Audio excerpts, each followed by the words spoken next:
ओम शांति। आज हम बात करेंगे सक्सेस क्या है, यानी सफलता क्या है। सफलता आज तक हम यही समझते हैं कि या समझते हैं कि जो भी मैं चाहता हूँ, जो भी मैं एक्सपेक्टेशन रखता हूँ वो मुझे मिल जाए। फॉर एग्जाम्पल, अगर मैं स्टूडेंट हूँ तो 100 में से मेरे अगर 100 मार्क्स आए या 90 आए तभी मैं सफल हूँ।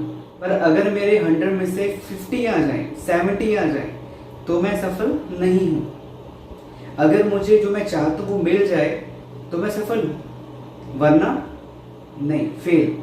क्या यही सफलता की डेफिनेशन है, सक्सेस की डेफिनेशन है? जो मैंने समझा है, सफलता मतलब मैं इस वक्त प्रेजेंट सिचुएशन में अपने लिए अच्छा सोच रहा हूं।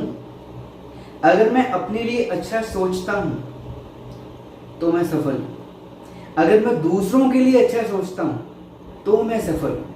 अगर मैं दुनिया के लिए अच्छा सोचता हूं तो मैं सफल हूं, वरना सफल नहीं हूं। ये है एक्चुअली में सफलता की डेफिनेशन। आपको एक कहानी सुनाता हूं, इसमें सब कुछ आ जाएगा। एक लेडी है 27 या 26 साल की। वो एक फुटबॉल प्लेयर और वॉलीबॉल प्लेयर है। वो लखनऊ से दिल्ली अपना मैच खेलने के लिए जा रही थी। देखो, इसमें मैं आपको पावर की बात बताता हूँ कि इस लेडी में कोई पावर नहीं है। हम सब पावरफुल बनने के लिए ही पढ़ते हैं, एक बहुत बड़ा स्टेटस पाने के लिए पढ़ते हैं, पैसा कमाने के लिए पढ़ते हैं।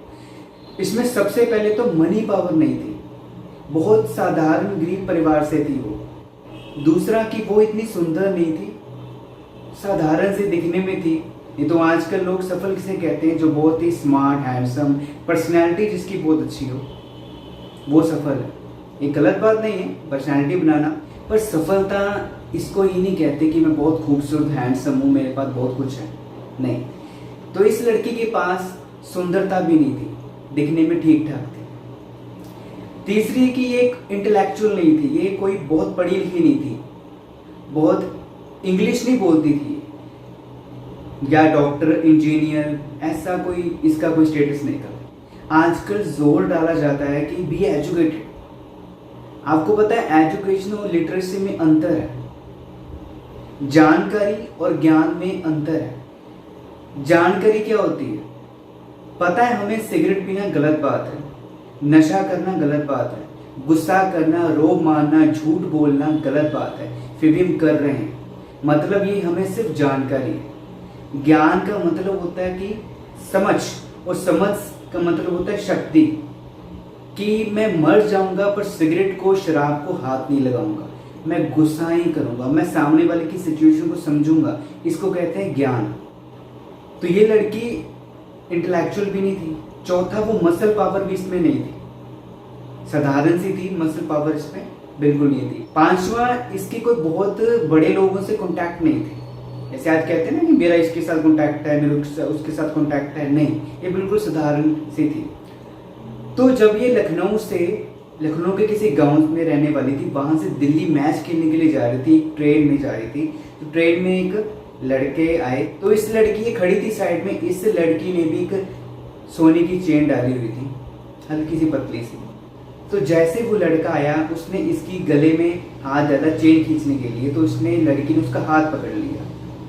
क्योंकि ये स्पोर्ट्स पर्सन थी तो एकदम से तो हार नहीं मानती। तो जैसे ही उसने कहा कि तुम मेरे साथ ऐसा नहीं कर सकते, उसने उसका हाथ मारा साइड में।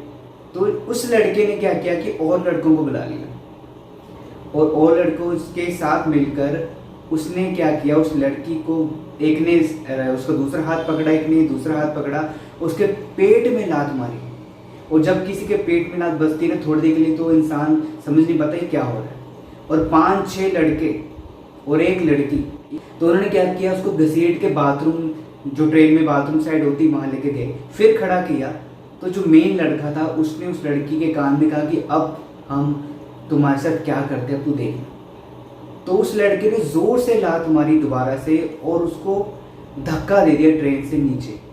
इतनी स्पीड से धक्का दिया और उसकी किस्मत देखो कि उधर से दूसरे ट्रैक से एक ट्रेन आ रही थी, उसके साथ वो टक्कर खाई, नीचे गिर गई ट्रैक में और उसका एक पाँव उसी वक्त कट गया। अब क्या हुआ कि 10 बजे हादसा हुआ, 10, 11, 12, 1, 2, 3, 4, 5, 6, 7, 9 घंटे तक वो लड़की उसी ट्रैक में रात में लेटी रही।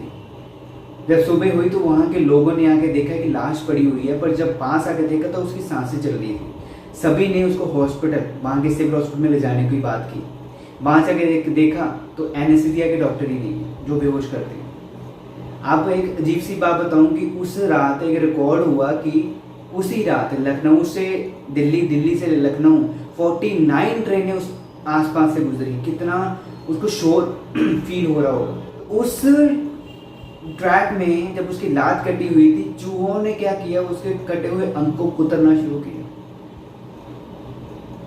तो जब वो एनेस्थीसिया की देने की बात आई तो उस लड़की ने कहा कि मुझे बेहोश करने की कोई जरूरत नहीं, मैंने इतना दर्द इतने घंटे सहा है, आप ऐसे टांके लगाओ। हमें छोटा सा भी कट लग जाता ना, हम चीख मारते हैं। उसने विदाउट एनेस्थीसिया टांके लगवाए।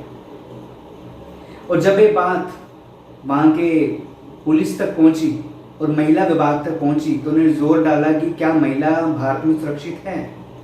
बहुत बात फैली, 2011 की बात है ये। तो उस लड़की ने क्या किया, तो सरकार ने इन्वेस्टिगेशन बिठाई।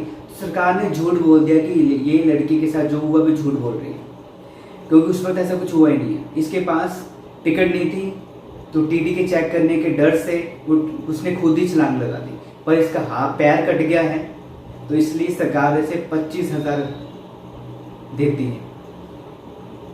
अब ये देखो कि उस वक्त उस लड़की की जगह मैं होता या आप होते तो क्या करते, गुस्सा आता, बहुत गुस्सा आता। उस वक्त कौन सी पावर चाहिए थी, पैसे की, स्टेटस की, कौन सी पावर चाहिए थी, सुंदरता की, बॉडी बिल्डिंग की? नहीं। उस लड़की ने क्या किया, जब ये बात फैली उसने कुछ नहीं रिप्लाई दिया। उसने वो कारनामा करके दिखा दिया जो वर्ल्ड रिकॉर्ड बन गया। 21 मई 2013 को वही लड़की दुनिया की, इंडिया की नहीं, यूरोप की नहीं, एशिया की नहीं, पूरे वर्ल्ड की पहली लड़की बनी जो विकलांग होने के साथ साथ उसने माउंट एवरेस्ट जो 8,848 फीट ऊंचा है उसको कवर किया, वहां जाके इंडिया का फ्लैग लगाया। वो पहली लड़की बनी और वर्ल्ड रिकॉर्ड बना दिया। उसको नाम देने लगे तो उसने मना कर दिया। उसने कहा एक बहुत अच्छा डायलॉग कि विकलांगता शरीर से नहीं होती है, विकलांगता होती यहां से।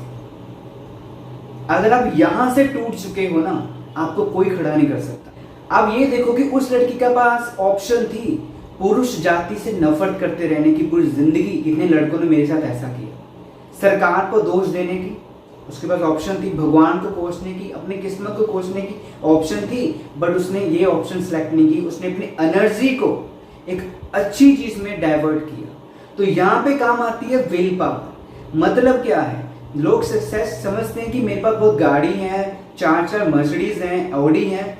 देखो जो मर्जी, जितने मर्जी अमीर बन जाओ, को गलत बात नहीं है, पर आजकल हर इंसान स्ट्रेस में है। हमें इतने लोग मिलते हैं जो इतने बड़े बिजनेसमैन हैं, डॉक्टर्स हैं, हर इंसान ये स्ट्रेस में कहता है मुझे मेडिटेशन कराओ। तो मतलब क्या है, मतलब ये है कि मेडिटेशन एक ऐसी चीज है जिससे आप सफल हो सकते हो। सफलता का जैसे मैंने पहले बताया कि आप जो भी काम कर रहे हो, पढ़ रहे हो तो खुशी खुशी पढ़ो, जॉब कर रहे हो तो खुशी खुशी करो, बिजनेस कर रहे हो तो खुशी खुशी करो। पर आजकल हो क्या रहा है कि मर मर के पढ़ रहे हैं। फॉर एग्जाम्पल, आपने मर मर के पढ़ भी लिया, पास भी कर लिया, आपको नौकरी भी मिल गई, वहां पे मर रहे हैं, स्ट्रेस में हैं, उसके बाद आपकी मैरिज भी होगी, उसके बाद बच्चे भी हो गए, इतना स्ट्रेस। तो क्या पूरी जिंदगी स्ट्रेस में जीनी है? नहीं, ये जिंदगी जीना है। तो स्ट्रेस को खत्म करने के लिए मैंने आपको बताया सफलता और कुछ नहीं है, सफलता एक मन की स्थिति है। हमने समझ लिया, एक्सेप्ट कर लिया कि स्ट्रेस तो नॉर्मल चीज है, तो आपने मन को मैसेज दे दिया तो आप रोज स्ट्रेस में रह रहे हैं। पर जब हमें समझ आती है, अवेयर होते हैं कि स्ट्रेस जरूरी नहीं है, ये मेरे मन की अवस्था है, स्टेज है, तो हम इसके लिए कुछ करते हैं। तो क्या करना है, तो हमको मेडिटेशन सीखना है। मेडिटेशन ही एक ऐसा तरीका है जिससे मन को पॉजिटिव कर सकते हैं। हम अपने हर रिलेशन को सही कर सकते हैं। हम बिजनेस करते हैं तो चाहे जॉब करते हैं, कहीं भी करते हैं, स्ट्रेस फ्री रह सकते हैं। इससे भी ऊपर एक जिंदगी है, तो यही सक्सेस है और कुछ नहीं। ओम शांति।